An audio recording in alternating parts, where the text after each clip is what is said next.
Flixen here with Club Wealth, and man, am I excited today. We have got one of the world's greatest real estate agents here today with us on, and I'm not even joking. I know he's laughing a little bit, but here's the reality. In his second year of doing business, David Serpa in Temecula, California, or Murrieta, California, is literally he did $650,000 in commissions in his second year as a real estate agent. Unbelievable. He's running an awesome team. Everybody in Riverside County is floored that he came out of nowhere, took over the market, and everybody's trying to figure out how. So we're proud to have him as a coaching client. We're proud to have him on our interview today, and really excited to share with you a little bit about how he got where he's at, what he's done that's made the difference, and where he's going next. So David Serpa, welcome to the show. Morning, Michael. Man, I appreciate you taking the time to chat with us today. So David. Yeah, of course. Thanks for having me on. Well, absolutely. Let's back way up. Before we even talk about your real estate business and how you've killed it with that, tell us about your history in the military and kind of what led you to real estate. Sure. So I started, I was in the Marine Corps, and I went to Afghanistan, and I'm a combat veteran. I was a machine gunner, and I ended up kind of blowing out my ankle. And it was a gradual thing that happened. It didn't happen in combat or anything like that, but it definitely got worse. While I was over there, I had to get it fused. I had to get it reconstructed. It's no longer a functioning ankle. So I bought my house while I was in the Marine Corps, actually getting ready to go to Afghanistan. My wife was pregnant, and I went through a lot of bad real estate agents. And when I was recuperating from my surgery, my wife had told me, well, why don't you think about trying out real estate? I feel like it could use somebody that has been through what you've been through, and we're in a very military-friendly area. And so I jumped into real estate. I actually started taking my real estate courses while I was recuperating from my surgery, so that when I got out of the Marine Corps, within 3 months, I was a practicing real estate agent. Man, that's awesome. So within 3 months of getting out of the Marine Corps. And what did you do? So first of all, how did you pick out the office you went to? I'm curious about that. It was, so I wrote 7 different offices, and this was the only office that wrote me back. That was it. Holy cow. Yeah. So real estate agents aren't the only sales prevention people out there. Apparently the brokers are too. Yeah, and I got started with a pretty good office. It was a good place to start. They were right down the street from me, and the manager was the broker was a good guy and very pro-military, and really made me feel like it was attainable and that it was doable, and that it was something that I could not only do to subsidize my income while I was going to school, but something that I could make a career out of. Wow, that's crazy. Okay, so you go, yes, I can't believe, I'm still in shock that 6 out of 7 of the brokers that you wrote to asking to potentially join their office didn't even write back to you or call you or anything. That's crazy to me. So the one guy that did, you end up going to his brokerage. And so how did you start off? What did he tell you to do to get going? What did you decide? What was, the first 2 months, what did they look like? So the first 2 months, so I opened up 7 escrows in my second month. And it really was, I just worked. Anything that anybody told me to do, I did it. Whether it was door knocking expireds, door knocking FSBOs, holding open houses, I did everything. And some of it worked and some of it didn't work. But really at the end of the day, I ended up working open houses 10 to 6, Friday, Saturday, Sunday. And people would joke around with me. They'd say, oh, well, why don't you bring a sleeping bag to the open house? Because you're going to be there for a long time. And so it was all very funny. But the way that I looked at it is, if a couple extra hours at the open house got me one more client, and that client made me $5,000 to $7,000, why wouldn't I double the length of my open house? So.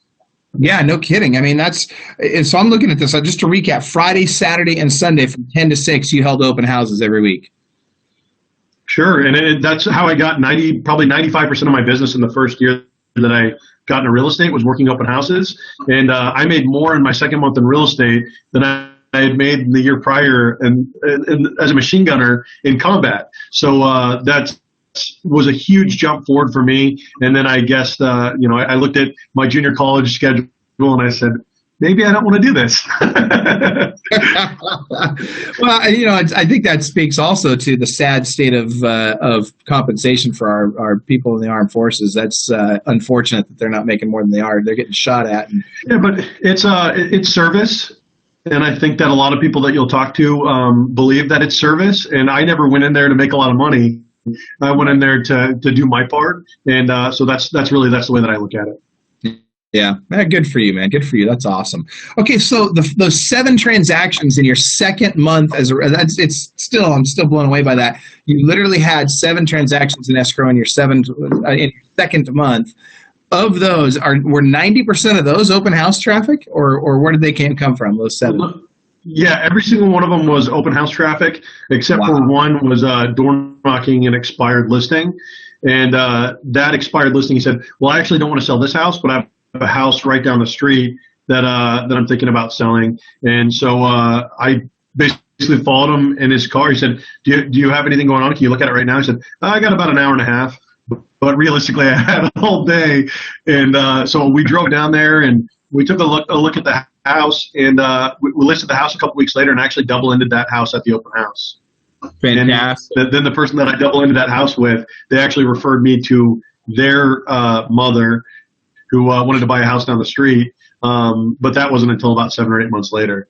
But yeah, you can trace it all back. As long as you're hitting your pipeline effectively, you can typically look at one transaction, and hopefully it's become 3 more transactions. If it hasn't, you might be not hitting your network appropriately.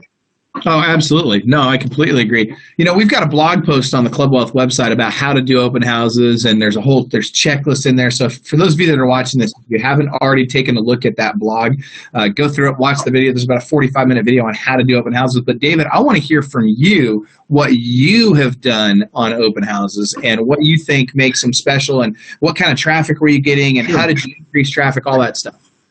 Yeah, so we didn't get a lot of traffic at our open houses. When you look at people that they say, oh, well, we work a mega open house, we get 120 people through our open house. That's incredible. Great for you. I'm not necessarily sure that that's the market that I'm in, but fantastic. Make a whole bunch of money. Now, we typically, if I got 3 to 5 people through an open house, that was good traffic for me. And but you bet out of those 3 to 5 people I'm converting at least one of them, hopefully 2 of them. And if they're buying a house, then I want to make them a client of mine. And so what I would do is, I didn't get too caught up in what a lot of people do with open houses, and that they look at it like, I bake brownies, I light candles, I give away food, and I'm like, people aren't going to an open house expecting brownies, and if they are, they're just looky-loos anyway. People are going expecting you to know what you're doing, expecting that they're going to find a resident expert, and that they're going to help them buy a house. A house. We don't need to get caught up in whether or not. Nobody ever bought a house because it smells like brownies. So I stripped it way down. I only pass out water at my open houses. But what I give more than anybody else in our marketplace is I give information. So what I would do is I would print off the 100 to 120 closest listings that were active, and I would tab the ones that were vacant, go direct, so that I could show them immediately, and I would arrange them in price so that if people, and I would just, every time that somebody wasn't there, I was going through getting familiar with that. And so if somebody walked in and I said, what is your price point? And they said under 300,000. I could say we have 6 listings under 300,000. 2 of them are 3 bedrooms.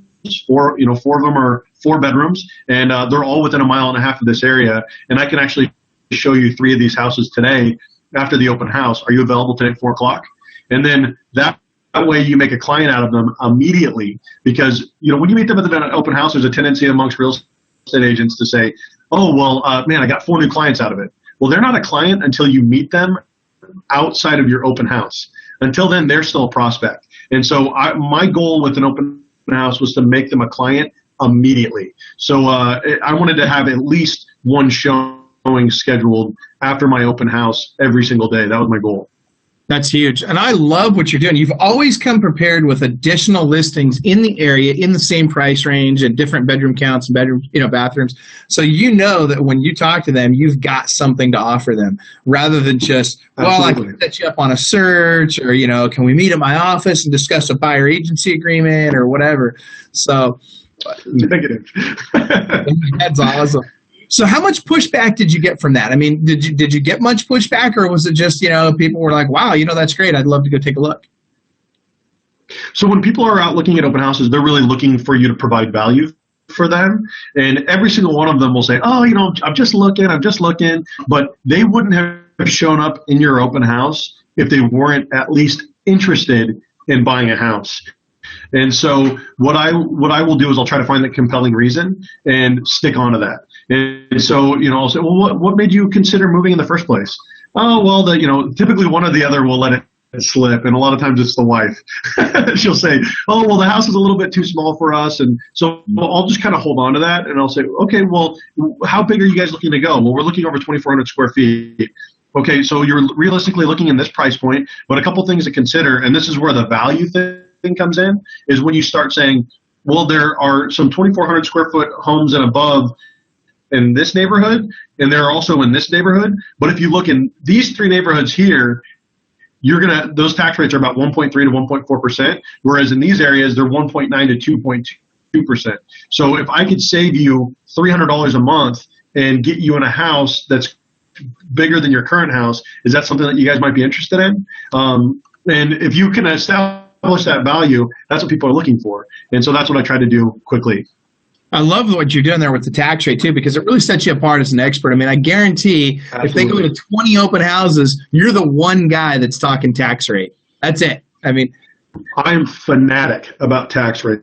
So it's one of the first things that I did was because I wanted to show people that if they work with me, I can save them money. I know where all the schools are, but at the end of the day, people look at their pocketbook more than anything. And so a big thing that I do is I go through the tax rate. Say in a $400,000 home, let's say 1.3%, that's $5,200 annually in taxes. Or if you go to 2.2% for $400,000 home, that's $8,800 a month. So, or not $8,800 annually. And so you look at that, and what is that? The $2,600 for the year, which comes out to about $230, $240 a month. Now, if you can save that and have the same size house just by looking in a different neighborhood with a lower tax rate, wouldn't that be worth it? And so, yeah, absolutely. I hang on to tax rates big time. And being able to throw that kind of math out quickly is imperative. I agree. I completely agree. Because, again, you're setting yourself apart as an expert. Instead of saying, hey, look how great I am, you're just doing your job. You're just sharing information, and they're going to naturally come to the conclusion that, wow, this guy knows his stuff. This guy's on it. And I just realized that my math was wrong. I think it's actually $3,600 annually. But I felt like I needed to say that because this is recorded. Here's the funny thing, though. Not only would nobody watching this have noticed that, I'll bet in the moment that the people you're sitting with probably wouldn't notice that either. So you're the only one that would notice that. But the point is, when you're talking statistics, be it tax rate or other things, I like tax rate. I think that's a really good angle to take. But regardless of the statistics you're talking about, I think that it's really helpful, and I think that they see, okay, if this guy knows the numbers that well, he's the first person we've talked to, and the first real estate agent we've talked to that has the numbers down, and that's the kind of person they want to work with. And folks, I hope you're noticing something else about David right now that I think also adds to that, and that is, David, you're wearing a suit and a tie. I love that. Absolutely love that. And so let me ask you this: were you wearing a suit and tie at your open houses? Absolutely. So I'm in the Southern California marketplace, and one of the things that I noticed when I was going through buying a house was that so many people were wearing Hawaiian shirts and sandals. And I was like, you're getting ready to handle the biggest purchase of my lifetime, and you're wearing a Hawaiian shirt and sandals. I don't think that you're my agent. And especially the male agents. Female agents typically do a pretty good job down here being very professional. But male agents, I don't understand why they don't wear a suit. So that's one of the first things that I did was I went out and I bought a suit. I had never owned a suit in my lifetime. I actually took out a credit card and I bought 4 suits and 4 dress shirts. and that's what I wore. I wore a suit every single day, and I would just go to the office to work, and I'd put on a suit. And then people would say, "You don't have to wear a suit. You're just in here in the office." But the big difference between people who wear a suit and people that don't dress professionally is the way that your clients see you. And so if you start showing up, and I would see a client where maybe I'd shown them 80 homes or something like that, and I'd still show up wearing a suit.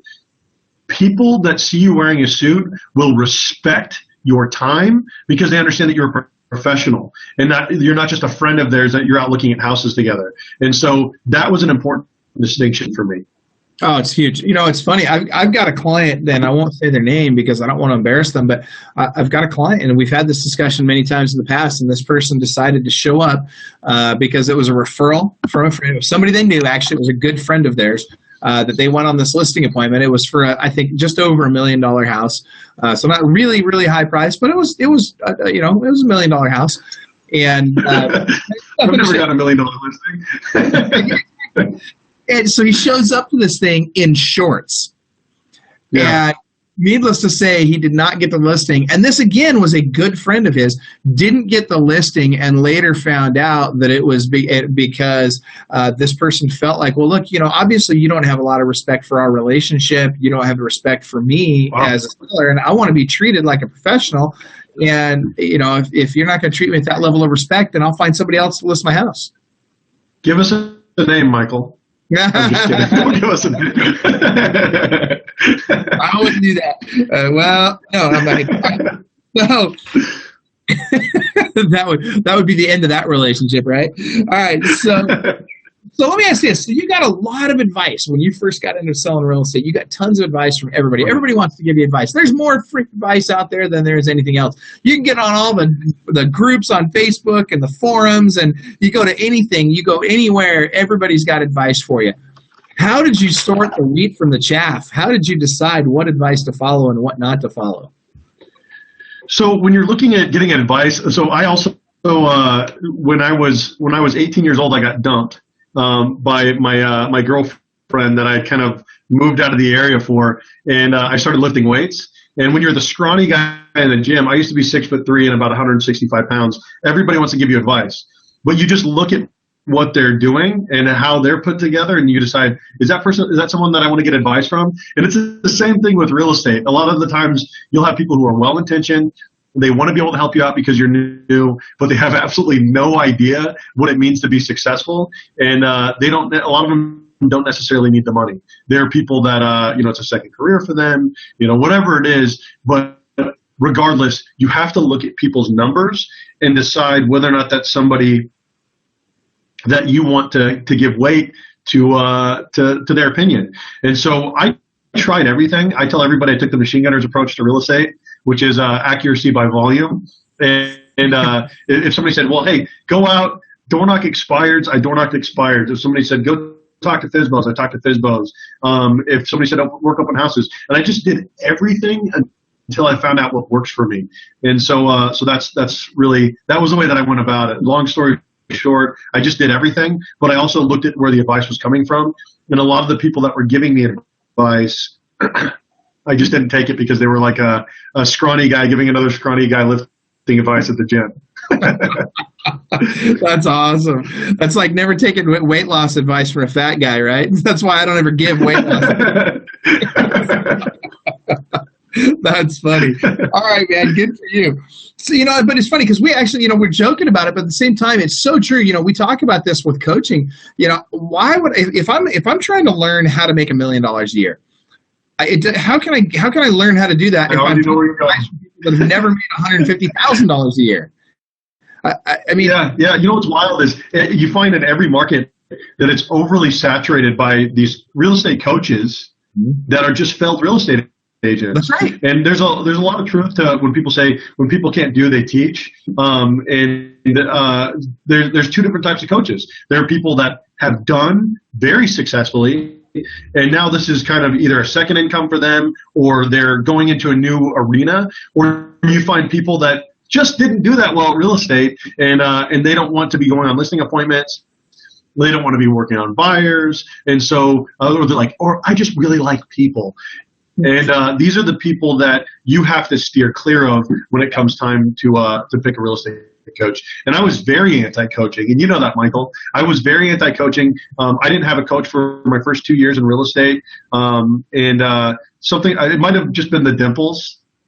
But when I met Michael, it may have just been the dimples, Michael. But I definitely Michael just had, he'd been there. And so when you said that I averaged 100 transactions closed a month, I was like, okay, there's a guy that has been somewhere where I want to be.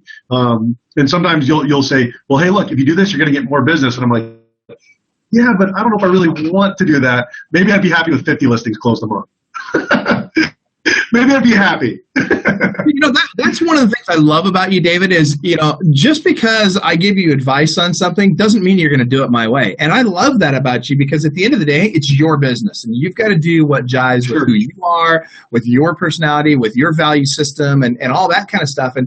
And you're not shy about saying, yeah, I'm not going to do that. Well, I'm going to do it this way. Cool. Awesome. All right. So let's talk about some other ideas, and we move on past it. And I love that. You never want to lose what makes your business. But at the end of the day, I also know that where I want to go, I will get there much faster working with Club Wealth. Well, yeah. And by the way, thank you for that. I appreciate that. But, it really does come down to what you just said. You don't want to lose what makes it your business. You definitely want to continue to move forward. You want to stretch yourself. You want to get out of your comfort zone where you can. But the things that have gotten you where you are, a lot of what's gotten you where you are today is the ability of discernment. It's the power of discernment that you have to decide, yes, this makes sense for my business and this doesn't. And so regardless of where the advice comes from, that power of discernment is very, very important. And you've got to make sure that you're always trusting your gut and going with your gut on this. And is your gut going to be wrong once in a while? Sure, absolutely. But that's okay, because that you just learn that at a deeper level at that point. I trust my gut, and I trust dimples. Oh my gosh, dude. Okay, moving on. Look at you, Michael. Look at you. You're adorable, Michael. Oh my gosh, how did we get sideways here? Okay, so man, I am turning bright red all of a sudden. That is freaking hilarious. I know, I can see it through the computer. I'm married, just so that everybody knows. I'm a sucker for a good set of dimples. Oh my gosh, that's hilarious. All right, so one of the things you and I talked about, I'm looking through my notes. I'm taking notes as we're doing this, and I'm looking at the notes I've got written here. One of the things you and I talked about before we started the video interview here was the whole magic pill theory. So talk to us about the whole magic pill theory, and are there some things out, gosh, if I just implement this, all of a sudden my business is going to explode? Sure. And so I do some speaking every once in a while down here locally, down at the board, and through my broker to agents from other brokers. And I always tell them, at the end of this presentation, I'm going to give you the flyer that is going to make you successful. And about 6 people laugh out of however many people are there. About 6 people get that as a joke. Everyone else has been fed this line so many times that they're like, the flyer!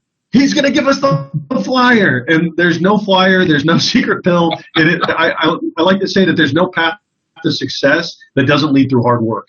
And so for me, there's a guy who's pretty successful here in my local market, but all he does is he cold calls. That's all he does. He cold calls and he cold calls and he cold calls. And he's going to find, and he's already found, that it's limiting him because he's not developing systems and passing them off. But we'll stick on topic. So, but what he's done is he just cold calls FSBOs and expireds and canceled, and then he door knocks for 4 hours. And he's done very well for himself. He's a younger guy like myself, but he's not. That's how he's gotten his business. And then you got somebody like me who got most of my business from holding open houses. He's never held an open house. I've never cold called somebody. So there's the two of us on opposite ends of the spectrum, both doing very well for ourselves, and we both have completely different approaches to business. Yeah. No, you're right about that. But your point being that, look, it's not some magic. You got to work. It's if you everybody's heard the old cliche. I guess it's cliche, but it's really true.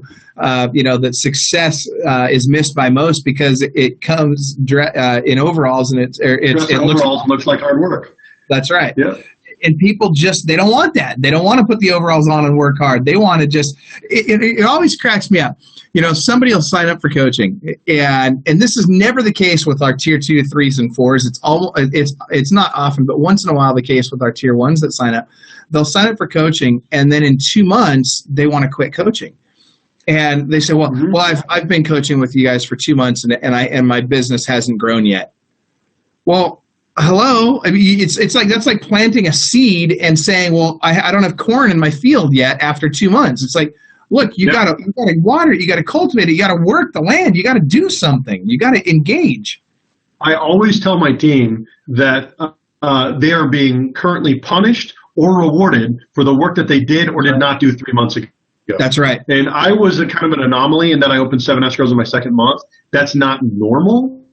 But most people, the work that you're putting in now, you're going to pay for, or you're going to be rewarded in 3 months. And every single time that I've slowed down in my personal business, when my daughter was born, for example, or when I opened that 7 escrows in my second month and I was like, I have to make sure these close. This is so much money. My pipeline dried up immediately, and I paid for it in 3 months.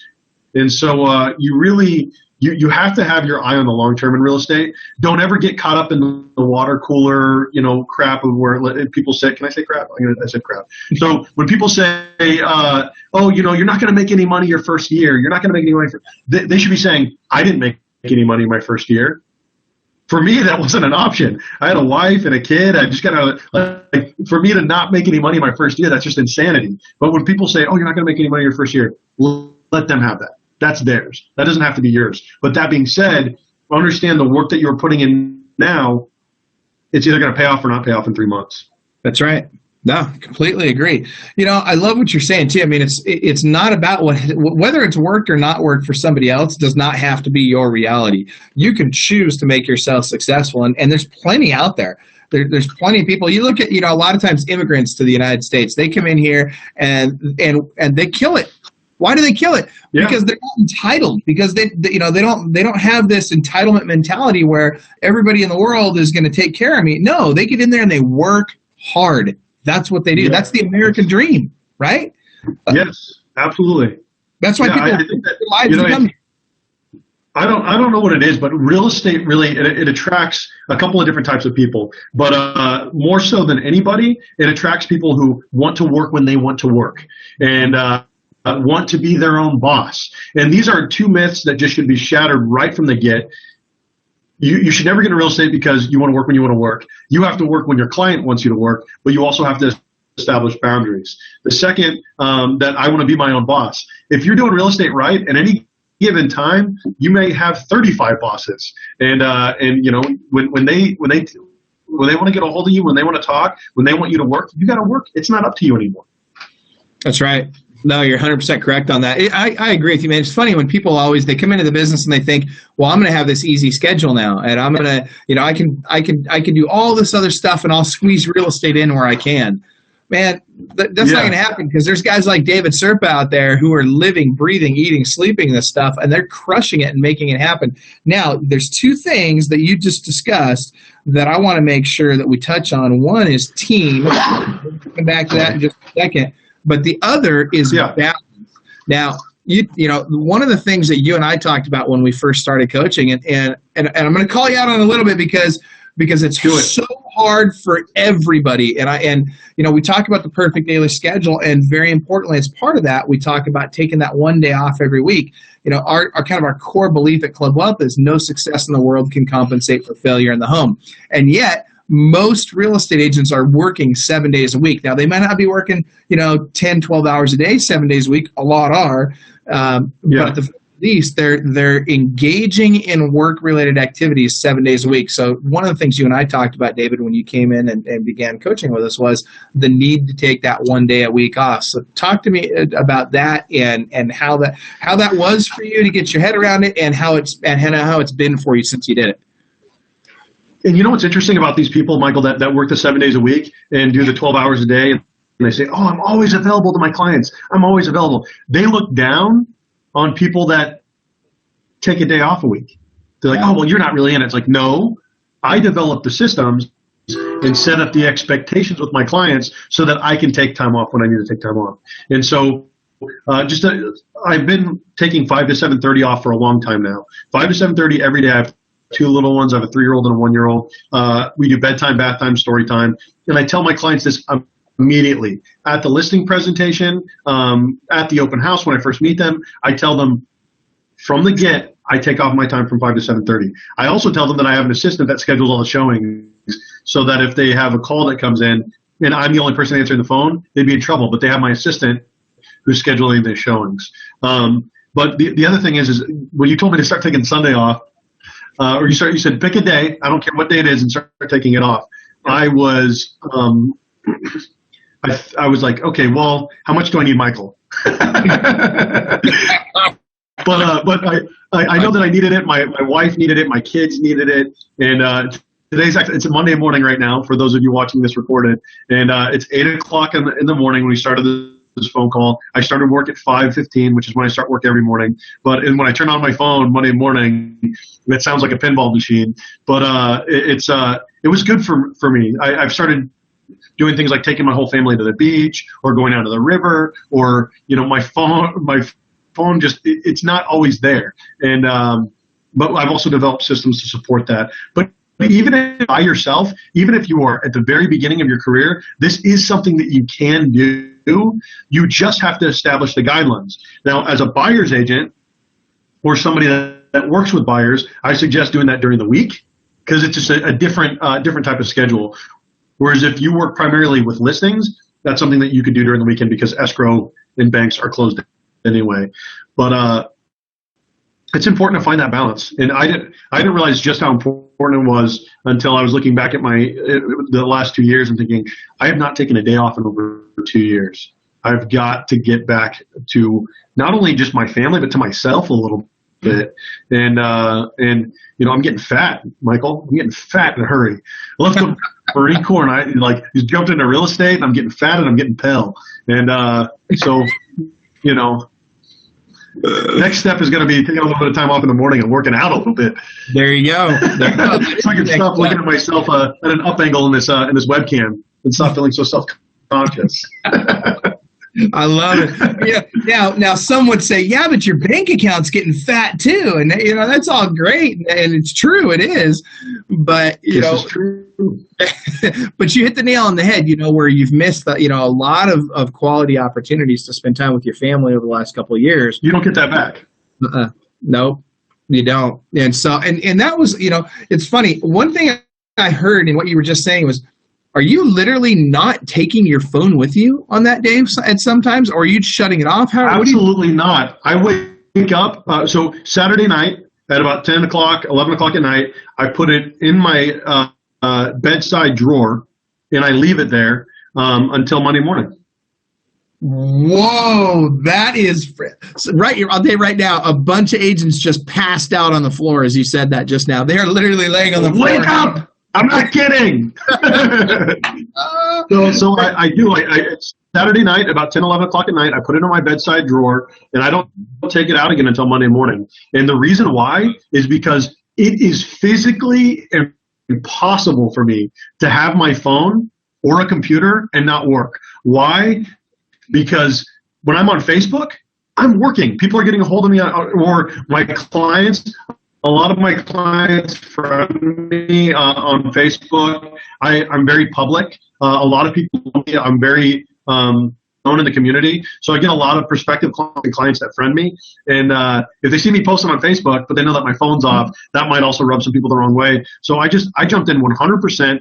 My kid's first sentence that was 4 words was "My dad, no tie," and it got every day when I would go and I'd put on my tie, he'd be like, "My dad, no tie. My dad, no tie." And now he'll say, "Dad, you're forgetting this," and I'll hold up his dinosaur when I'm getting ready to leave. "You're forgetting this. You're forgetting you need a car," and so it affects your family negatively in a different way. I mean, when you and I were growing up, Michael, and granted, my dad wasn't really around, but 9 to 5, your dad leaves at 8 o'clock in the morning, he comes back at 6, and you're excited to see him, and you run run in, and you just know that you're not going to see him. But when he's home, he's home. Whereas with us, just because we're home does not necessarily mean that we're mentally present. And so there's a huge difference between being home and being present. And that's really what taking off Sundays is made me realize. Yeah, I'm super proud of you too. Putting that phone like that. I mean, that's I can tell you, I haven't been doing that, and I need to. I catch myself. I get up if I get up in the morning before my kids are up on Sunday morning. I'll catch myself, on Facebook or whatever. Sometimes at night, on Sunday night when they've gone to bed, I'm on Facebook, and I gotta quit that. I gotta take my own advice. I gotta swallow my own pill here. But and the thing is, it's not just about our kids. It's about our wives. It's about us. And right. There's a tendency for us in our culture, like my wife steps out of the room to go put one of the kids back to bed, and I take out the phone and I look at it and I'm trying to get done as much work as I can, and I have to get comfortable being in my own head occasionally, and occasionally, not all the time, but and that's something that I've started taking to heart too. Good for you, man. That's huge. All right, we're running out of time. We've got about 5-10 minutes left here. And I just want to make sure that we get through a lot of this stuff. So first of all, awesome stuff. I hope you guys have learned something so far from today. I'm sure you have. I know I have. The phone in the drawer thing, just that's a mind blow. All right, so what I want to talk about next is building a team.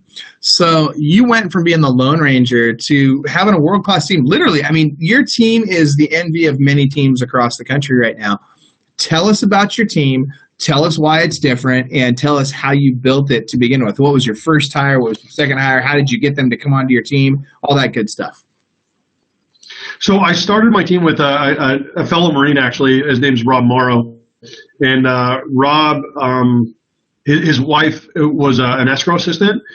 And so I was actually introduced to Rob through her. And she said, hey, can you talk to my husband? He's thinking about quitting real estate. He's not really really too into it. But I think he can be really good at it. And Rob and I hit it off. Like, I love Rob. I just love the guy. And Rob has done a tremendous amount for me and my team and me and my personal life. Like, it's having another Marine with me is just awesome. And he's very talented, very professional. He's a good guy. We didn't see 100% eye to eye in the beginning, but as Rob would tell you, he just kept had to drink the Kool-Aid a little bit. But what I did was I found a number of agents that were not as successful as they could be. Most of the agents on my team had been working in real estate longer than I had, but had never closed anything or had just closed a deal or two. And so Jennifer Moore, for example, who was the third person to join my team. We lost a couple people along the way, but she's the third permanent person besides myself and Rob. And she hadn't closed an escrow for, I think, a year and a half. And then she joined my team, and she did pretty well last year. But this year, right this moment, she has 9 in escrow, and she's hopefully going to be opening up a 10th right now. Rob went from only closing 1 escrow in 2014 to doing $5.3 million in 2015, and then last month alone he closed $2.2 million last month. 7 escrows.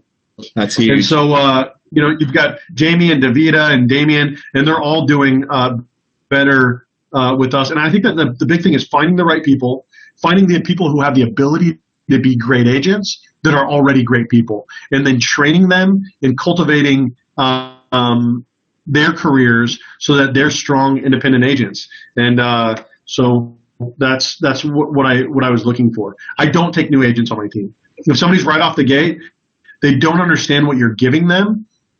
And so that's why I kept it to agents that had been at it for a little while longer but hadn't necessarily been that successful. I tried to do it a couple of times with new agents, and they just, the second that they start closing a couple of escrows, they kind of get a little bit uppity. They start thinking that they can do it without you, and then you just kind of got to get rid of them. And so that's how I approach team building.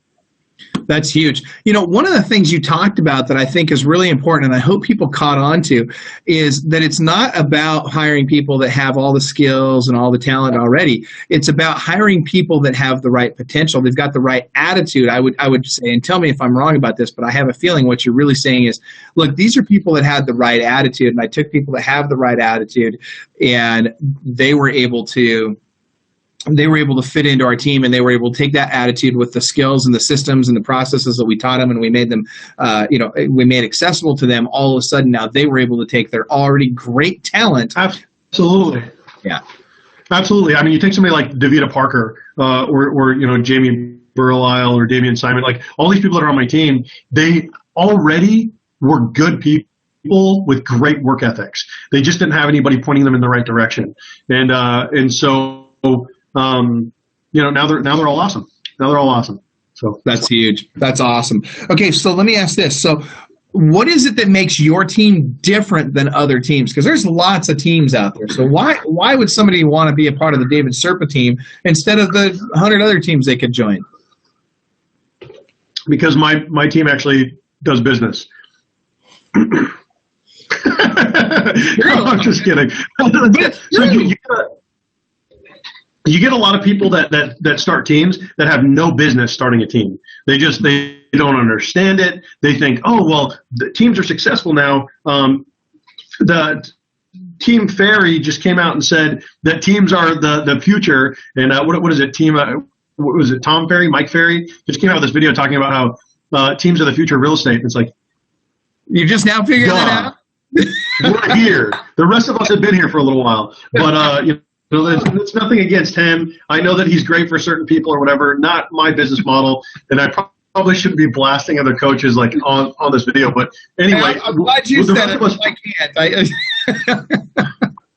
We've already arrived, but the difference is that with my team, like you're getting people that have been personally trained by me, and again, I already was doing business before I started a team. You get people that start teams that are doing 15 transactions a year, and it's like it might be time to figure out how to make those 15 transactions 30 before adding a team. And the only reason why you should ever start a team is if you have business falling off because you cannot get to it. That's when it's time to start adding a team. Until then, you have to get more business. Yeah, I think you're absolutely right about that. It's funny because so many people think, well, I'm going to make a bunch of money. I'm just going to go start a team. And, it's not that simple. You got to have something to give first and foremost. You've got to have people think, well, this is my way out. This is, if I start a team, then I won't have to work as much. It's like, I work way more now than I ever did on my own. And it's because you're not only worrying about your own career anymore. Now you're worrying about 6, 7, 8 other people's careers. Well, and here's the thing, it's funny. I was just thinking about that this morning. I was thinking about how, why is it? Why should most people, what's the number one reason to start a team? And besides what you just said, and I completely agree with what you just said, besides the whole, I've got stuff falling through the cracks and I've got to pick up that stuff that, those extra transactions that are falling on the floor. In addition to that, one of the biggest reasons is because, David, I know that you're more likely to let yourself down than you are to let the people around you down. Absolutely. You'll go to the mat for the people on your team. You'll work that extra hour. You'll make that extra phone call. You'll do whatever it takes to make sure your team is successful, even at times where you may not do that for yourself. True or false? Absolutely, 100%, without a doubt. Yeah, it's I start thinking about things that I need to do to start making my team recession-proof. I start thinking, because every single one of them, they have a family. They have a family to feed. It's not just about me. And so I'm fanatic about my team, and I want them to succeed. And not only do I want them to succeed, I take it personally if they don't. And so, my battery is extraordinarily low on my computer. And so I'm trying to get my other computer fired up in the event that we need to keep talking. But, I told you that I forgot to bring my charger with me today, so. No problem. Well, we're going to wrap this up. I don't want to run the risk of your computer dying in the middle of our interview. So at the end of the day, what I'm hearing from you is a couple of things, and I'd like to hear your synopsis. But I'm hearing that, number one, there is no magic pill. There's no substitute for work. Get out there and work. Number two, don't let anybody tell you can't succeed, because you can, regardless of what they've done. Number three, you've got to take time for yourself. You've got to create that balance, that work-life balance. And it's more than just cliche. For you, it's I'm stuffing my phone in a drawer from Saturday night until Monday morning, and I'm really living the deal. And number 4, it's build a team the right way for the right reasons, and the success will come. Are those? I mean, those are sure. Commit. So when you talk about there not being any path to success, or like you have to work hard. Work hard. If you're going to take a day off, take a day off. If you're going to commit to coaching, commit to coaching. You have to commit. And if you're not going to commit, find another job. Find a real job. Just stop working in real estate. Yeah. If you're going to commit, you will make a lot of money in this business. There's so much money to be made, and if you just get a small percentage of it, you'll be extraordinarily successful. Just commit. Yeah, I love it. That's fantastic. Well, David, I really appreciate you taking the time with us today. Everybody, this is Michael Hellickson with Club Wealth. We've been interviewing David Serpa of the Serpa team. And are you technically, you're in Marietta, right? I am in Marietta. Technically, you're in Marietta. Okay, but at the end of the day, the #1 real estate agent in Riverside County, California. So, and that's pretty awesome. #1 real estate agent in the entire county. So thank you so much for taking the number 2. What do you mean you're number 2? I'm number 2.